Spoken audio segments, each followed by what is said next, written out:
I'm on that bus, somewhere between the city and Angelus. And it's hot on the bus, and smelly. And by smell, I mean the worst stink you could ever imagine. A stink so hideously bad, so horrifyingly horrible. The aroma of old Squash's socks was like roses in comparison. It made the greeny brown stuff in Blob's nappies seem like pistachio ice cream. Even the pong of Philip's latest experiment had nothing on what was in the bus that day. The source of that smell, the origin of the stink to end all stinks, was unfortunately coming from me. Yep. It was one of those days when the collective bowels of the animal kingdom conspired against me. You, off the bus. But what really stinks is no matter how much you think you have your future sussed, there's always some random act that comes along to stuff everything up. Like bus drivers with overly sensitive noses, or girlfriends, or comets. Okay, rewind. It all started when Philip had found out his friend Marjorie was preparing for her final journey. Philip, Marjorie's... Trouble is, he didn't want her to leave. Strange, he was here a moment ago. Philip, you in there? Philip's not here at the moment, but if you'd like to leave a message, you may do so after the beep. Beep! Philip, it's Marge. I just want to let you know that I've double-checked, and my original calculations were right. The comet is here, and it should be on view about this time tomorrow evening. Cause for celebration, I would have thought. Beep! End of message. It wasn't the only avoidance behaviour happening around Angelus that day. Egg's not here, Lockie. You just missed him. We're supposed to go fishing this afternoon. We organised it yesterday. He didn't mention anything about a fishing trip. Right. Well, if he comes back soon, tell him I'll see him down the jetty. No worries. Go, go, go, go, go, go, go, go, go, go, go, go, go, go.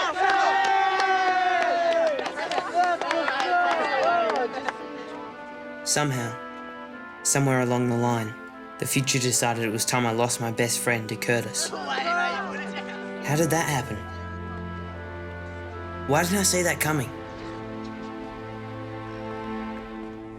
I figured Vicky would have an answer. And even if she didn't, it was a nice excuse to catch up. But Vicky was not available. I guess the school's internet was down again. Or maybe you're just no fun anymore, Lockie. Have you considered that? You know, Egg's staying away from you for a reason. It's time we all moved on. Us, it. It's so last year. But why can't things just stay how they were? Why do they have to change? I wasn't the only one who wanted to turn back time. I must have been asleep. I dozed off. When I woke up, I found this. I smell crime. Let's not jump the gun, Constable Waddle. Do you know of anyone who might have reason to deny you access to the observatory? No. No one. Whoever it is can't spell prohibited. Sarge! I got something. Dusted for prints. Sarge? Sarge, what's going on? I need to speak to Philip on a police matter.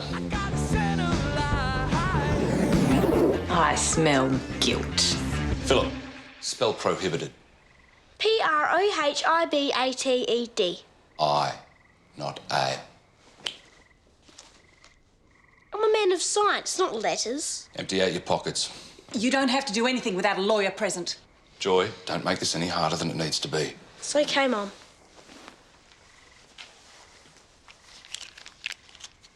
Sam.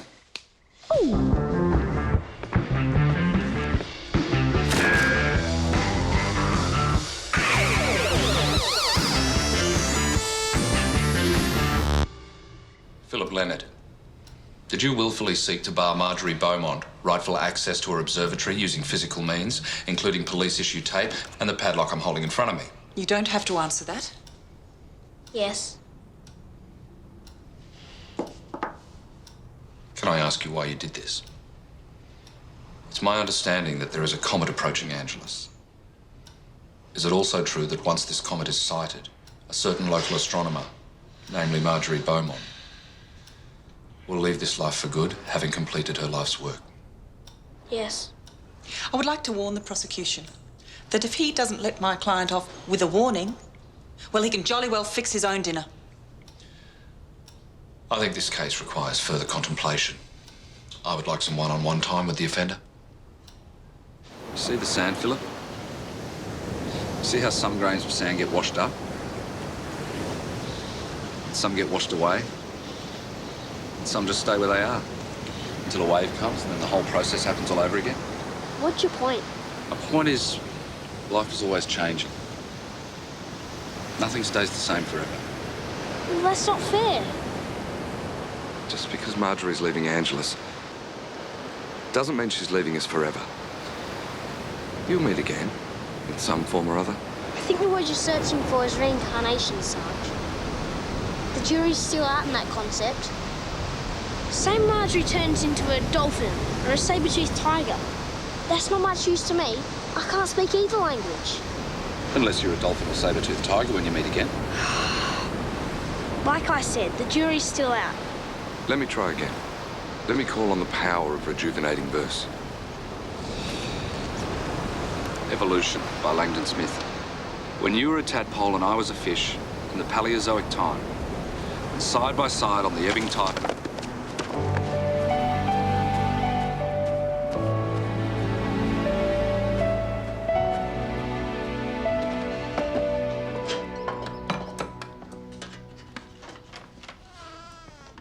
Sorry for padlocking your observatory.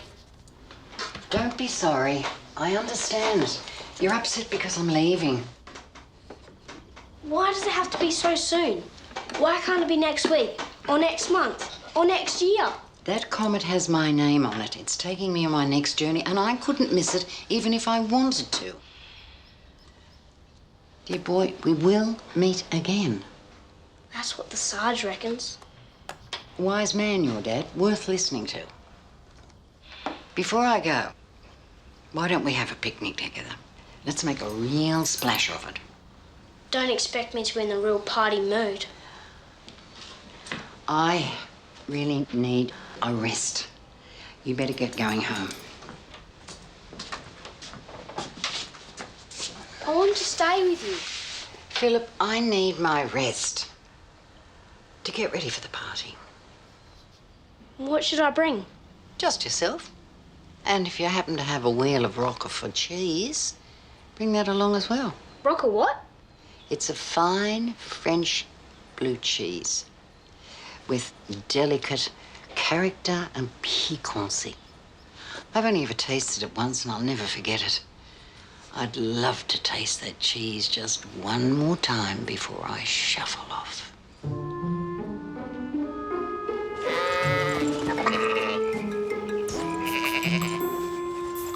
Philip? What are you doing? I need used milk, a litre of it. You're gonna have trouble getting it from Cyril. He's a boy sheep. You okay? Why do you need used milk? You wouldn't understand. Try me. Marjorie needs Roquefort. What? Rocket fuel? No, Roquefort. It's a fancy French cheese. Marjorie's favourite. Oh. This is a total disaster. The comet's going to come and Marjorie's going to go. And I won't be able to give her any Roquefort to help on her final journey. Why not buy some? Great idea, Lockie. Not. I've only been to every single shop in Angelus and not one of them sells Roquefort. I'm not ready to let her go, Lockie. I'm not sure I'll ever be. But she's going anyway. And I can't even give her a proper send-off. I don't think this is a good idea. He's caught the bus to the city on his own heaps of times. Yeah, with the Rev's permission and his mum waiting for him at the other end. Trust me, I'll be fine. I'll just get the cheese and then hop straight on the return bus. Why are you doing this? Because you're my brother. I want to help you out. I need another reason?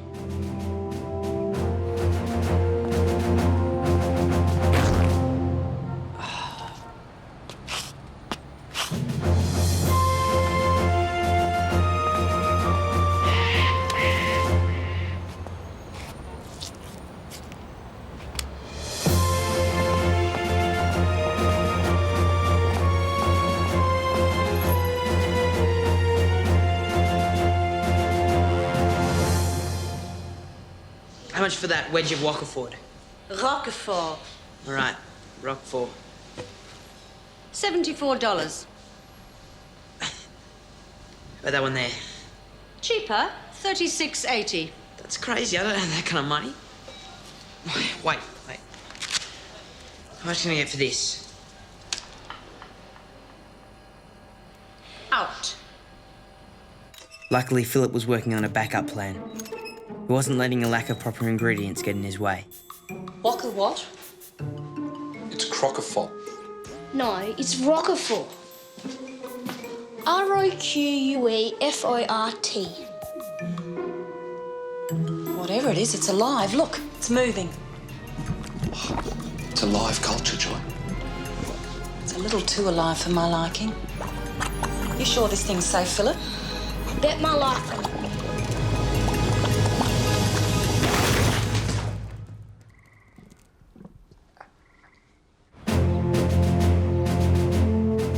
And then I had a brainwave. Since I was in the city, why not pay Vicky a visit? Okay, so maybe that'd be my plan all along. And maybe I wasn't here to find some smelly old French cheese. But it's not like I hadn't given it a shot. A real good shot.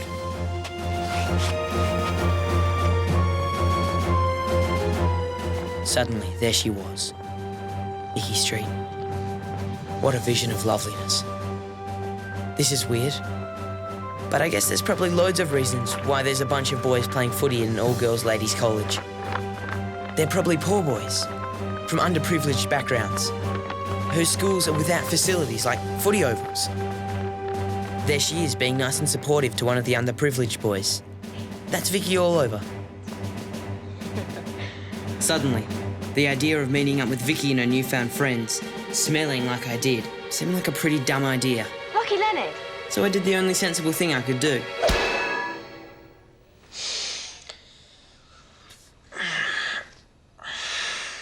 Vicky, what are you doing here? What are you doing here is more the question. What was the answer? Josh Woodpond, meet Lockie Leonard. Hi. How you going? Right now, not so good. You don't smell so good either. You know, there's a shower here you can use. I can lend you some clothes. Vicky's friend was so nice. I took an immediate dislike to him. Thanks, but I need to go. Go? But you only just got here. I just wanted to say hello. So, hello. What about something to eat before you go? Thanks, Josh, but I'm fine. Anyway, all I have is some smelly old Roquefort. Actually, I might take some of that if it's okay, for my trip home. Do you know the myth behind the Roquefort, Lockie? There's a myth about a cheese. Roquefort is made in France in caves. And legend has it that once upon a time there was this shepherd who was having some cheese in his cave when he spies this beautiful young girl traipsing through the fields.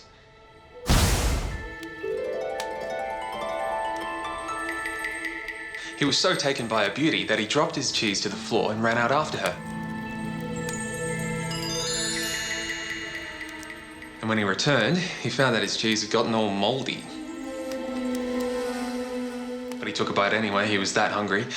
And the taste, they say, is the taste of heaven. So he got the cheese, but did he get the girl? He got both. And they lived happily ever after. So, you've been hard to get hold of. I keep getting this message you're not available. Oh, I've been snowed under with my studies. Josh and I have been building a model of a greenhouse for environmental science. You and Josh? We're study buddies. And this house is totally organic and sustainable. It helps global warming and world peace. You guys make a good team. Josh is totally focused on his future. He's going to be an environmental lawyer. Clever Josh. He is pretty clever. He's got a 25-year plan worked out for his future. He knows exactly where he's going to be at every point. 25 years. I'm working on my own 25-year plan. Right. I still have trouble knowing what I'm doing tomorrow. But you've given some thought to your future, like what you're going to do when you leave school. Surf? Same old Lockie Leonard. Vicky was disappointed. I should have said something like brain surgeon or something. But I don't think she would have believed me. And besides, I told enough lies that day. So I guess this is goodbye then. Really? Goodbye? Well, haven't you got a bus to catch? Oh, yeah. Yes. So, So, goodbye, Lockie. bye, Vicky. It all felt very final. Normally I get a bye, or maybe I'll see you. But this was the full-on formal version. Goodbye.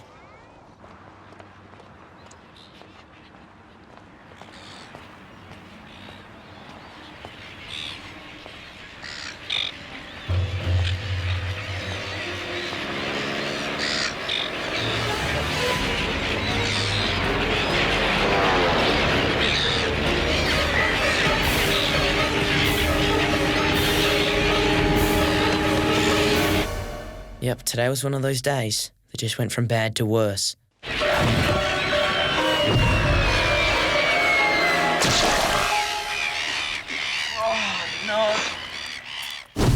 Lockie's at eggs. Lockie's at eggs. Lockie's at eggs. Lockie's at eggs. Philip, where's Lockie? Lockie's gone to the city.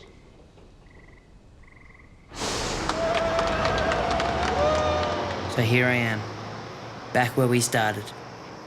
Somewhere between the city and Angelus, and completely lost.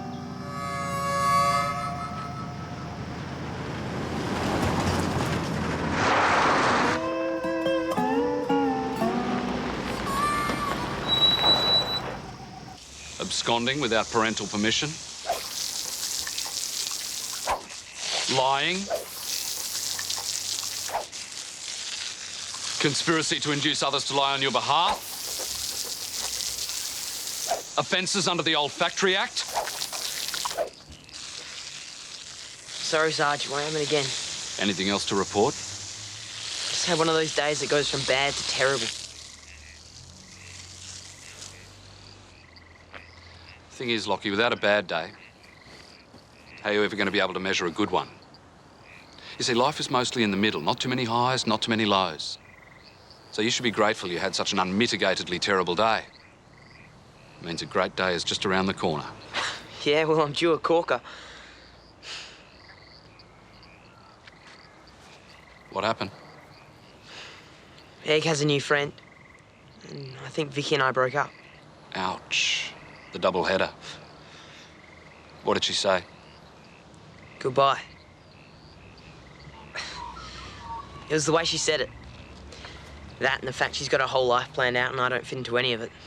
Her whole life mapped out, you say? 25 years. See, the thing about the future, Lock, you can't plan everything. It happens. It just happens. The Sarge was right. The future was going to come along whether I liked it or not. Maybe Vicky and I were in that future together, and maybe we weren't. But no 25-year plan or worrying about it was going to change anything. Thanks, Lock. Marjorie will be chuffed. What if I never make a friend like her again? I'm going to live for a long time. I could have a very lonely future ahead of me. There's no point worrying about the future, Philip. The thing about the future, it happens. It just happens. I like it. Is it one of yours? It is now. Thanks, Lockie. And Lock, you're the best brother on the planet.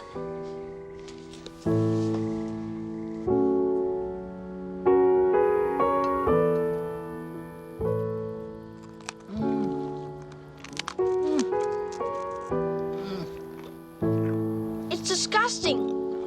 I can't believe you actually like it. No. It tastes like heaven. Heaven on earth. I've got another surprise. I think you'll like it. Evolution by Langdon Smith. When you were a tadpole and I was a fish in the Paleozoic time, and side by side on the ebbing tide, we sprawled through the ooze and slime.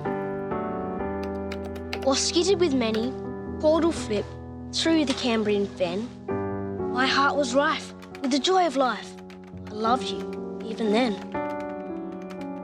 Mindless we lived, mindless we loved, mindless at last we died. and deep in the rift of the Cardoac drift, we slumbered side by side. The world turned on in the lathe of time, the hot lands heaved amain, till we caught our breath from the womb of death and crept into life again. Our love is old, our lives are old, and death shall come amain. Should it come today, what man may say, we shall not live again. Such a wonderful poem. Such beautiful words. And despite everything, love, true friendship, it'll never die. It will never die. Yeah, it's a good one. Oh, dear boy, come here. Oh.